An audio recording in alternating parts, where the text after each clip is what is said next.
now I really want to dive into what you're really good at. Let's get into your expertise. Let's talk about your book. Let's talk about what you do and how you help people create amazing experiences.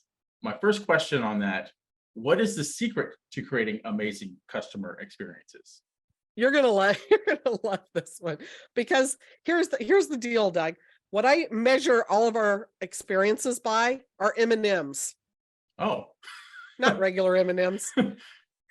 If your experience has to be both meaningful and mm, memorable, right? When we're mhm. developing things, it's about the customer. It's client centric. It's customer first, right? So we're looking at it. So everything, all your touch points, all the things that you build, all the connections with them, if you start looking at it with that idea, is this meaningful? Is it memorable? Is it something they're going to take home with them?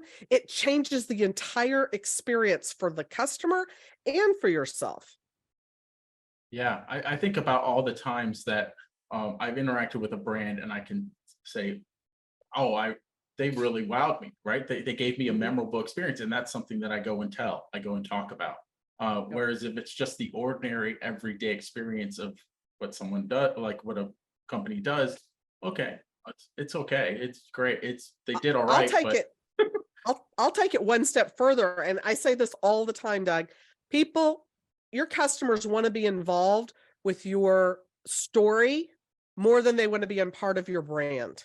mm, And that's hard. I've made thousands, tens of thousands of dollars making logos.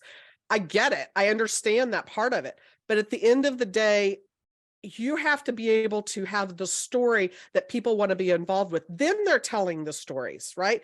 Then they're putting that out there. Then you're getting referrals, right? I have a great yep, quick story about a referral, and I share about this in the Wow Factor book.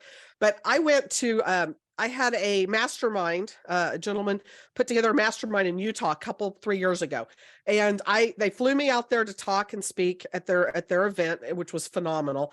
But I flew into Utah, had never been there, and I flew in at night. So I didn't get to see, had no idea, what was going on. Got in my Uber. The driver, I told him, I'd never been to Utah before. He did this play by play. It was like a 20-minute drive. And he did this play by play showing me like the lights, like, see where those strips of lights are. That's where the cathedral is. That's where the temples are. See, this is where they have the salt mines. All of this stuff he was just showing me. And I was just engaged because there was nothing you could really see, but just the way he told the story. So when we got to the venue, the hotel, he let me out, put my suitcase down. I asked him, I said, this has been the best trip ever. I said, tell me, what can I do for you? Right? What can I do for you? Obviously there would be a tip involved, all, the mhm, normal things, but I said, what can I do to you that would make this difference? And you could just tell by his whole demeanor, no one had ever asked him that. Right? He was not mhm. prepared for what can you do for me? I mean, I was basically giving him a blank check. We could have done a video together. We could have done, I don't know, sung show tunes, whatever it was that would have helped him. He had somebody in front of him with that. So as you're kind of putting this together and you're looking at it and you're wanting referrals and you're wanting these things, you need to know what it is that you need from people so that you can further your entrepreneurial journey. Right? Yeah, yeah, yeah. Wow, nice.